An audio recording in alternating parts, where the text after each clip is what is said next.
J'espère que vous allez bien, j'espère que vous vous portez bien.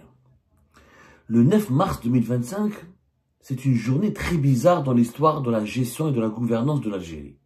Très bizarre.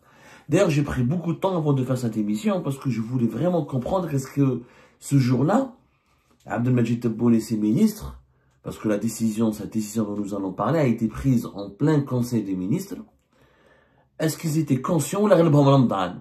Ça arrive, la majorité des Algériens sont bons. Il y a des moments donnés, Ramadan, etc. Des fois, mais vraiment, quand on est président de la République, ministre, premier ministre, quand on est au responsable du pays, on se doit de contrôler ses nerfs ou de contrôler ses humeurs et de toujours veiller à ce que la raison triomphe ou domine l'émotion. Ce jour-là, j'ai l'impression que vraiment, les dirigeants algériens, ils n'ont pas compris qu'un État, c'est pas une supérette. Un État, c'est pas un supermarché. Un État, c'est pas une petite PME. Un État, c'est pas une ferme. Un État, c'est pas un bazar. Le 9 mars 2025, le gouvernement algérien annonce la décision, à la suite d'une instruction du président de la République, Abdelmadjid Tebboune, qui a demandé à son gouvernement donc de préparer un cahier de charge pour lancer une opération d'importation de 1 million de moutons, 1 million de têtes de moutons, donc 1 million de moutons en prévision de la commémoration de la célébration de l'Aïd al-Kibir, l'Aïd al-Adha qui est prévu entre le 5 et le 6 juin prochain. Le 9 mars, l'Algérie, le gouvernement algérien, les autorités algériennes décident donc d'importer ou de négocier, de lancer, pas d'importer, parce qu'avant d'importer, il faut trouver des fournisseurs, il faut s'entendre sur les prix, s'entendre sur les modalités d'importation, les modalités de ces transactions. Il leur a demandé de commencer à négocier, à lancer des opérations pour trouver des fournisseurs qui peuvent vendre à l'Algérie et fournir à l'Algérie 1 million de moutons. 1 million de moutons. L'annonce a fait le buzz. Les gens, ils en ont parlé, ça n'est pas passé inaperçu, et les Algériens n'ont pas compris réellement, n'ont pas compris de quoi il s'agit. Pour eux, beaucoup ont applaudi. Beaucoup, en fait, cette annonce fait suite, et elle intervient dans un contexte un peu particulier cette année 2025, puisque au début de ce mois de Ramadan, 2025, le Maroc voisin annonce qu'il ne va pas célébrer. Les festivités de l'Aïd al-Adha. Le sacrifice du mouton ne sera pas autorisé au Maroc. Ça a été décidé au début du mois de Ramadan. Vous pouvez, j'ai pas la date précise. Je sais que c'était au début du mois de février. Le Maroc, pour des considérations de politique interne, de sa situation interne, il a décidé donc de ne pas célébrer. Notamment à cause de la sécheresse. C'était le 6 mars. Voilà, je crois que c'était le 6 mars. Voilà. Ah, bien avant. Le 27 février 2025. C'était la monarchie, le roi du Maroc, le Mekhzen, comme on dit dans le langage populaire et dans le langage politique. C'est le roi du Maroc, Mohamed VI, qui a appelé dans un communiqué sa population à ne pas sacrifier le mouton de l'Aïd lors de la fête de l'Aïd. À ne pas sacrifier le mouton lors de la fête de l'Aïd. En raison de la diminution du cheptel liée à la sécheresse qui a fait grimper les pays. Le roi du Maroc, il a dit, notre pays affronte des défis climatiques et économiques qui ont eu pour conséquence une régression substantielle du cheptel. Donc, tout en se disant conscient de l'importance de cette fête sur le plan religieux et social, le roi du Maroc, il a appelé son peuple à s'abstenir d'accomplir le rite du sacrifice de l'Aïd cette année. Donc, la sécheresse, selon les statistiques officielles disponibles, le Maroc vit et subit 7 années de sécheresse de façon incessante et grave, et 38% de son cheptel a diminué en une année. Parce qu'il y a eu les chutes de pluie ont baissé de 53%.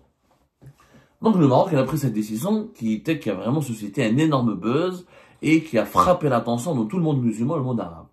Un pays arabe et pays musulman qui décide de ne pas célébrer le rite du sacrifice de l'Aïd parce que il y a la sécheresse, parce qu'il n'y a plus assez de cheptel, il n'y a plus assez de moutons. Donc ça c'était le 27 février. Comme par hasard, vu la polémique sur les réseaux sociaux, que les Algériens commençaient à se moquer des Marocains, que, vous savez, vous connaissez la guéguerre sur les réseaux sociaux, sur TikTok, sur Twitter, sur Facebook, et sur les réseaux sociaux en général, sur Instagram, les Algériens qui se moquent des Marocains, les Marocains qui répondent aux Algériens. Il y a eu un buzz, et le buzz a duré plusieurs jours. Comme par hasard, l'Algérie décide, contrairement au Maroc, elle décide elle-même d'acheter 1 million de moutons à l'étranger pour permettre à sa population de célébrer le rite du sacrifice de l'Aïd. Sauf que cette décision, personne ne l'a expliquée et personne n'a essayé d'expliquer aux Algériennes et aux Algériens est-ce qu'elle est faisable.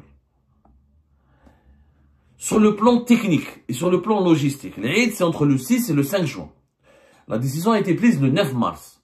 C'est-à-dire en 90 jours. Même pas, en réalité, c'est même pas 90 jours. Parce que, pour que ces moutons soient disponibles sur le marché algérien, pour que les Algériens puissent les acheter et puissent les acquérir, il faut qu'ils soient au moins disponibles à la portée du consommateur algérien, au moins une semaine avant l'Aïd. C'est-à-dire, au moins à la fin du mois de mai 2025. C'est-à-dire, entre le 9 mars et le fin du mai, c'est-à-dire 2 mois et demi. Même pas 3 mois. Aucun expert, je dis bien, aucun parlementaire, aucun haut responsable, aucun esprit sensé, aucun docteur, aucun Algérien ou aucune Algérienne n'a eu le courage de dire aux dirigeants algériens, au gouvernement algérien, que cette annonce n'a aucun sens. Que non seulement elle relève de l'utopie, ça relève du fantasme, ça relève du foutage de gueule. C'est une plaisanterie. Pourquoi c'est une plaisanterie? Comment on peut importer 1 million de moutons en même pas 3 mois? Est-ce que vous savez ce que c'est que 1 million de moutons? Les bateaux, les bétaillères, comme on appelle ça, les bétaillères, c'est ça. Normalement, on les appelle les bétaillères. Les bétaillères, c'est-à-dire c'est les bateaux qui ce sont les bateaux qui transportent du bétail. Voilà, en gros, bétaillères, c'est les camions, même les bateaux, on peut élargir sur terme aux bateaux, mais on parle plus de bétaillères maritimes. Voilà, bétaillères maritimes. Navire bétaillé. La capacité maximale d'un navire bétaillé pour transporter les moutons, ça peut être de 20 000, maximum 25 000 têtes. 20 000, 25 000 têtes. Et ça, c'est des gros, franchement, navires bétaillés. Hein, vraiment, des grosses bétaillères. De grosses bétaillères. Si on calcule combien de navires il nous faut pour importer 1 million de têtes, il nous faut 50 navires d'une moyenne, vraiment, avec une grande capacité, on va dire, de 20 000 têtes. 20 000 navires. Les plus gros navires, c'est la capacité maximale. La capacité maximale, c'est 20 000. Et réellement, c'est très rare où on trouve des gros navires, ils peuvent transporter jusqu'à 24 000, 25 000. Mais c'est extrêmement rare.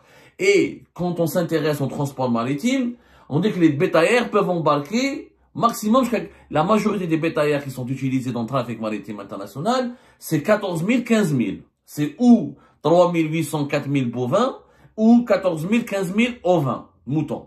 Donc déjà, pour trouver des bétaillères à 20 000, 25 000 têtes, il faut vraiment courir, les réserver, il faut les payer très cher. Comment 50 bateaux, c'est une flotte, au stall. Comment en 2 mois, on pourrait trouver des bateaux, 50 bateaux pour transporter 20 000 moutons? Et comment on va les accueillir au niveau des ports algériens? Est-ce que vous savez que pour qu'un bateau puisse entrer dans un port en Algérie, c'est un programme. Les ports, c'est pas comme les aéroports. La taille des bateaux, c'est pas comme la taille des avions. Les avions ont une taille qui n'a rien à voir avec les bateaux. Les ports ont des quais. Leur capacité d'accueillir et de permettre aux navires d'accoster et de stationner, entre guillemets, ou d'accostage, hein, pas d'accostage, accostage, c'est ça, ou d'accostage d'un navire, elle est limitée. Il y a un programme. Mais c'est pas un parking sauvage. Et les bateaux sont énormes. Donc, il faudrait qu'il y ait des dates, un planning, quand ce bateau va arriver, quand est-ce qu'il va pouvoir accoster. Il faut le prendre en charge, il faut avoir des équipements pour décharger le bétail. Ensuite, il faut des équipements, des camions, des transporteurs, pour pouvoir les acheminer vers des points de vente à travers toutes les wilayas du pays. L'Algérie est un vaste pays. Les ports algériens, déjà, en temps normal, pour des navires, en temps normal, pour des simples navires des produits de conteneurs et de produits agricoles, il y a des navires qui restent 3-4 mois en rade. Certains 3-4 semaines, voire 2-3 mois, parce qu'il n'y a pas assez de place dans les ports algériens. Nous avons des ports extrêmement sous-développés, archaïques, mais à part le port de Djindjen, à Djidjel qui est grand, les autres ports, Alger, Oran, Mostagaï, ils sont saturés, Bdjaya, les quais sont saturés. Les infrastructures portuaires que nous avons, elles sont dépassées et submergées déjà par la demande habituelle, par le programme habituel d'accueil des navires étrangers. Il faut savoir que 90% du fret maritime est assuré par des opérateurs étrangers. C'est pas des sociétés algériennes. Donc, il faudra trouver les bateaux qui peuvent nous ramener ce bétail. Et de deux, comment on va les accueillir au niveau du port, de tous nos ports. Et, en 90 jours, yani bien avant, comment dirais-je, nous avons 11 ports de commerce. On peut accueillir 11 ports de commerce. Comment au niveau de 11 ports de commerce, si on doit répartir les 50 navires, ça va faire pratiquement 5 à 6 navires par chaque port. C'est pas possible. C'est techniquement pas possible. On n'a pas les capacités logistiques, ni les capacités matérielles de programmer pendant 90 jours, même pas 90 jours, pendant 60 jours, parce qu'il faudra compter d'abord les modalités de négociation, le temps d'acheter ces moutons, d'identifier les fournisseurs, de les ramener de ces pays-là, de les ramener ensuite dans les ports algériens, et de les acheminer, de les transférer ou de les acheminer jusqu'au point de vente final, jusqu'au marché, les marchés de proximité, les marchés locaux pour les vendre, ces moutons-là. C'est impossible. Et quand on importe du bétail, il y a aussi des opérations. Il y a des contrôles vétérinaires, il y a des normes sanitaires qu'il faut respecter. C'est intenable. Aucun pays au monde ne peut importer 1 million de moutons en 2 mois. C'est pas possible. Il faut des moyens financiers, logistiques. C'est pas le mouton qui coûte cher, c'est le fait de le transporter, de le contrôler, de le nourrir et de l'accueillir et de le transporter jusqu'au consommateur. Techniquement, c'est pas possible. Ce n'est pas possible. Nous n'avons ni au niveau de nos ports, ni au niveau de ni on a les navires nécessaires. On n'est même pas sûr de pouvoir trouver ces navires. Ça va nous coûter le transport et la prise en charge de ces moutons risque de nous coûter plus cher que le prix du mouton lui-même, que les prix du mouton eux-mêmes. C'est du populisme. L'Algérie ne peut en aucun cas importer 1 million de véhicules, 1 million de moutons, pardonnez-moi, 1 million de moutons en 2 mois, en 90 jours. En réalité, c'est 2 mois. Parce que le temps de négocier, le temps d'acheter, le temps de les ramener, des fins mai, c'est demain. Si ces moutons-là sont présents, s'ils sont pas disponibles avant le 5 ou le 6 juin, ça ne sert à rien. En réalité, cette annonce c'est une annonce populiste qui a été tout simplement faite juste pour embêter et emmerder le Maroc. C'est tout. C'est du populisme. Ah, comme les Marocains ne peuvent pas célébrer le rite de l'Aïd, le rite du sacrifice de l'Aïd, eh ben les Algériens vont eux-mêmes s'offrir 1 million de moutons juste pour narguer et pour bomber le torse face aux Marocains. Mais ça ne sera pas possible. En plus, il faudra trouver quelqu'un qui nous vende les moutons avant de pouvoir les transporter. Qui va nous vendre les moutons? Alors, on va s'intéresser au marché mondial. Il faut savoir que les plus grands pays producteurs de moutons sont très connus. C'est la Chine, elle a plus de 164 millions de têtes, l'Australie, la Nouvelle-Zélande, les 3 grands pays, et ensuite vous avez l'Argentine et l'Uruguay. Ça, c'est des grands pays producteurs. Pourquoi ils sont grands pays? Parce que, non seulement, par rapport à leur population, ils ont... Bon, la Chine, malgré que c'est un pays de 1 milliard, mais ils mangent pas beaucoup de la viande ovine. Les Chinois mangent beaucoup plus le porc, d'autres types de viande, et l'autosuffisance en termes de consommation de viande ovine, elle est de 86%, alors qu'ils sont 1 milliard et quelques, mais leur cheptel est de plus de 170 millions, on va dire. On peut dire, la Chine, c'est 173 millions de têtes de bétail. C'est 13% du total mondial. Mais c'est pas un grand pays exportateur. Parce que, comme les Chinois sont très nombreux, leur cheptel leur suffit à peine de quoi nourrir leur propre population. Ensuite, vous avez l'Inde. 68 millions de têtes. Mais l'Inde n'exporte pas beaucoup parce que elle est obligée de satisfaire ses propres consommations locales. Les grands pays exportateurs sont lesquels? Sont l'Australie et la Nouvelle-Zélande. C'est les plus grands pays exportateurs. L'Australie, elle a 63 millions de têtes de bétail. C'est énorme. La Nouvelle-Zélande, c'est 30 millions de têtes. Mais attention, c'est un pays qui n'est pas beaucoup peuplé. La Nouvelle-Zélande, c'est combien? La population, donc là, c'est même pas 4 millions. C'est 5 millions. Donc vous avez, il y a plus de moutons que d'êtres humains en Nouvelle-Zélande. L'Australie, la même chose.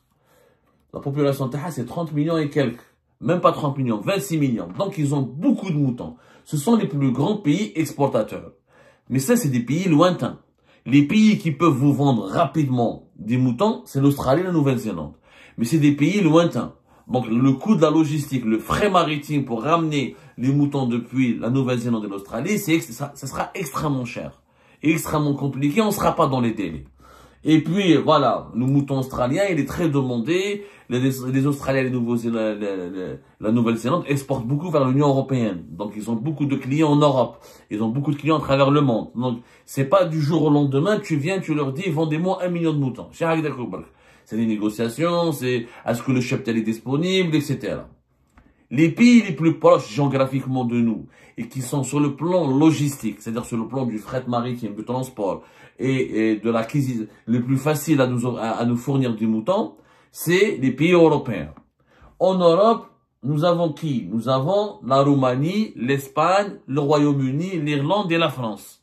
C'est les 5 grands pays producteurs de moutons. Mais la France n'exporte pas beaucoup, l'Espagne n'exporte pas beaucoup. Le vrai pays européen qui exporte beaucoup, comment dirais-je, le mouton, c'est ou le Royaume-Uni, un peu l'Irlande et surtout la Roumanie. Parce que, voilà, la Roumanie par exemple, c'est un pays extrêmement intéressant pour une raison simple, c'est que il y a beaucoup de moutons. La Roumanie, je sais qu'ils ont à peu près 5 à 6 millions de moutons, je crois. Et comment dirais-je, la Roumanie, c'est plus de 9 millions de têtes de moutons. Voilà, plus de 9 millions de têtes de moutons. Mais ils sont largement autosuffisants. Pourquoi? Parce que les Roumains ne mangent pas beaucoup de viande ovine. Ils préfèrent le porc, la volaille, d'autres viandes rouges, etc. Du coup, la Roumanie, elle, exporte beaucoup. Le pays européen qui a le plus de moutons, c'est le Royaume-Uni et l'Espagne. C'est les deux pays. Mais la Roumanie arrive à mieux exporter parce que c'est une population beaucoup moins importante que l'Espagne et le Royaume-Uni. Alors la Roumanie, je crois qu'ils sont même pas, sont une vingtaine de millions, même pas 20, 19 millions. Et la consommation locale de la viande ovine, elle est faible. Du coup, la Roumanie exporte. Et quand on calcule, par exemple, on a fait nos calculs, le prix du mouton roumain, c'est on le convertit en dinars, c'est parmi le pays européen où le mouton est le moins cher, c'est la Roumanie, c'est 20 000 dinars. L'équivalent de 20 000 dinars algériens, tu as un mouton roumain. Et la Roumanie peut te vendre. Et la Roumanie exporte déjà. Elle exporte déjà en 2021, elle a exporté pour plus de 200 à 220 jusqu'à 250 millions d'euros de moutons. Les clients de la Roumanie, c'était la Jordanie, l'Arabie Saoudite, la Grèce, surtout la Jordanie, l'Arabie Saoudite. Ils ont l'habitude d'importer des moutons roumains pour les fêtes de l'Aïd, justement. L'Algérie connaît le mouton roumain parce que elle a l'habitude d'importer de la Roumanie. Donc c'est un fournisseur traditionnel de l'Algérie. Et cette année, avant même l'annonce, t'as le 1 million, que la décision de tout le monde d'importer 1 million de moutons, l'Algérie était en négociation avec la Roumanie pour importer 300 000 moutons. Ce qui est déjà énorme. Les discussions étaient en cours. Il y avait l'autorité nationale de santé vétérinaire pour la sécurité alimentaire de Roumanie qui a fait cette annonce. C'était au début du mois de mars. Donc, il y avait déjà des négociations en cours. Sauf que la Roumanie ne peut vendre que 300 000 têtes. Elle ne peut pas, même la Roumanie ne peut pas te vendre 1 million de têtes en 3 mois. C'est pas possible. D'ailleurs, la Roumanie, par exemple, elle a vendu 950 000 animaux vivants, 950 000 moutons, à la Jordanie en 2021. Ça lui a coûté presque 100 millions d'euros. Mais c'est des négociations, c'est des contrats. Même la Roumanie, elle ne peut pas d'offrir à l'Algérie, déjà, si on a acquis 300 000 moutons, la Roumanie, c'est déjà bien. Il va nous manquer 700 000. D'où est-ce qu'on va les ramener en 3 mois? C'est pas possible. On peut trouver les fournisseurs, aller vers d'autres pays, négocier, etc. Mais à force, on peut aller vers l'Argentine, l'Uruguay. L'Uruguay, par rapport à leur population, elle a beaucoup de moutons, par exemple. Par rapport à leur population, c'est même pas des petits pays, mais qui ont des grands cheptels. Par exemple, comment on appelle ça? Je sais que l'Uruguay, l'Argentine, ils ont la capacité d'exporter. Ils ont la capacité d'exporter.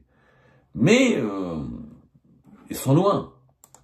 Il y a des défis logistiques, c'est l'Amérique latine, donc ça va coûter très cher. Le fret maritime va coûter très cher. Les pays européens sont les plus proches. Après la Roumanie, c'est l'Espagne. Mais est-ce que l'Espagne, elle peut nous vendre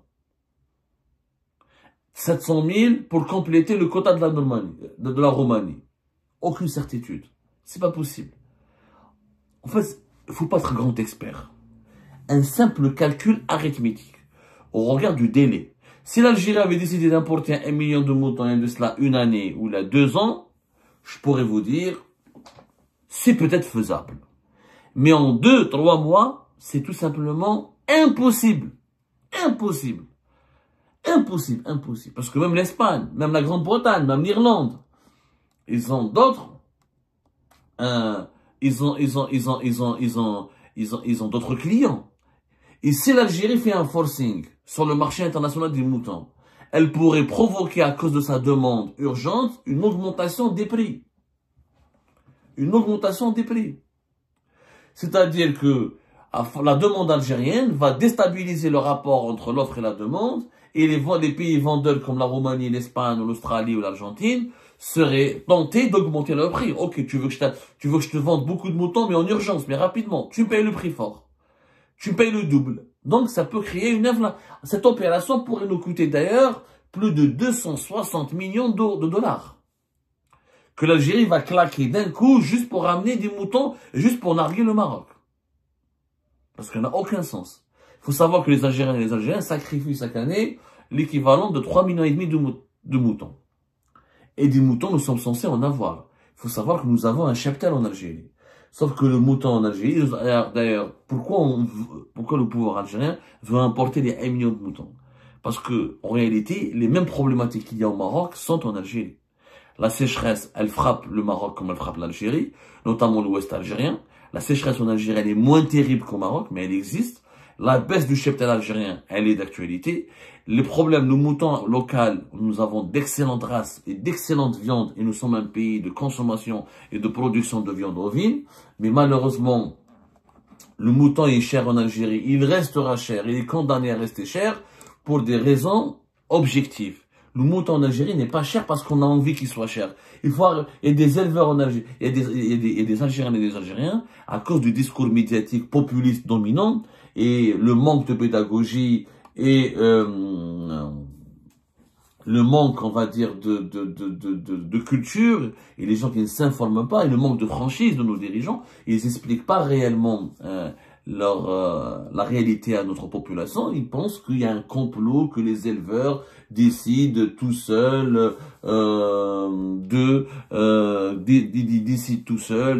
d'augmenter les prix ou d'imposer des prix élevés ou de faire de la spéculation. C'est pas vrai. Le problème en Algérie, c'est que nous avons un cheptel qui est en baisse à cause de la sécheresse. Le pâturage, les terrains de pâturage sont en baisse parce que à cause des conditions climatiques, l'aliment de bétail qui est extrêmement cher parce que nous l'importons, les restrictions au niveau de l'importation des aliments de bétail et l'orge ou le maïs, certains composants, certaines matières agricoles utilisées pour l'aliment de bétail sont détournés aussi par les producteurs privés pour la production des aliments pour les êtres humains. Donc, on a un gros problème. Est-ce qu'on importe pour alimenter la population? Est-ce qu'on importe les céréales pour alimenter la population? Ou est-ce qu'il faut importer les céréales pour alimenter le bétail algérien? Du coup, nous avons un problème énorme au niveau de l'entretien de notre cheptel. D'ailleurs, on ne sait même pas combien de moutons nous avons en Algérie. On en a déjà parlé, fait Algérie Part. Il y a on avance des chiffres totalement contradictoires. Mais la Beneche, est-ce qu'on a combien de moutons nous avons? Nous en avons parlé, fait Algérie Part récemment. Je vais vous donner les chiffres. Alors en 2024, en novembre 2023, en mars 2023, le gouvernement algérien parlait de 19 millions de têtes et non pas de 29 millions, alors qu'auparavant on parlait de 29 millions de têtes. En novembre 2023, on parlait maintenant de 17 millions de têtes. Ensuite, on a parlé de 36 millions de têtes. En 2021, on expliquait que dans des rapports officiels donnés au ministère de l'Agriculture et publiés par des organismes du ministère de l'Agriculture qu'on avait 31 millions de têtes. En 2017, on parlait même de la même chose, une trentaine de millions de têtes. Et chaque fois, on donne 30 millions, 26 millions, 17 millions. On ne sait même pas combien on a de moutons. En réalité, on a de moins en moins de moutons. On a des races locales qui disparaissent. On a des races locales qui disparaissent à cause de la sécheresse, à cause des conditions de l'élevage, à cause de la cherté de l'aliment de bétail, à cause de la mauvaise organisation du secteur de l'élevage et à cause aussi de la contrebande de nos moutons, à cause aussi de l'absence d'une politique intelligente. D'une politique intelligente pour renforcer comment dirais-je, pour moderniser l'élevage dans notre pays. وهذا المشكل كبير auquel il faut s'attaquer.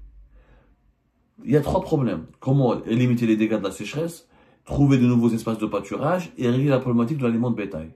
Si on arrive à empêcher le déclin de notre cheptel, on n'a pas besoin d'importer. On a suffisamment de moutons pour le rite de l'Aïd. Mais les mêmes problèmes auxquels est confronté le Maroc, on les retrouve en Algérie. Mais comme le pouvoir algérien veut faire croire qu'il est meilleur que le Maroc, qu'il fait mieux que le Maroc, et qu'en Algérie on vit nettement mieux qu'au Maroc, on tente de colmater ou d'effacer ces problèmes, ou de les passer sous silence ou de les dissimuler en annonçant une opération d'importation de plus de 1 million de moutons. Parce que le mouton, il a été extrêmement cher en 2024. Rappelez-vous, il y a des moutons qui ont dépassé 10, 15, jusqu'à 20 millions. Il restera cher, y compris dans les années à venir. Parce qu'il y aura de moins en moins de moutons par rapport à la demande importante. Et ça, c'est pour des conditions climatiques et de gestion et de reproduction dans notre cheptel. Mais comme on ne veut pas dire la vérité à notre population, on fait du populisme et on leur dit, ne vous inquiétez pas, en 3 mois, on pourra importer 1 million de moutons. Ce qui est impossible, ce qui ne sera jamais fait, ce qui n'est même pas faisable. Maintenant, comment un gouvernement et un président de la République peut faire une annonce aussi populiste sans penser aux conséquences, sans penser aussi à l'impact que cela peut avoir sur la crédibilité et l'image du pays?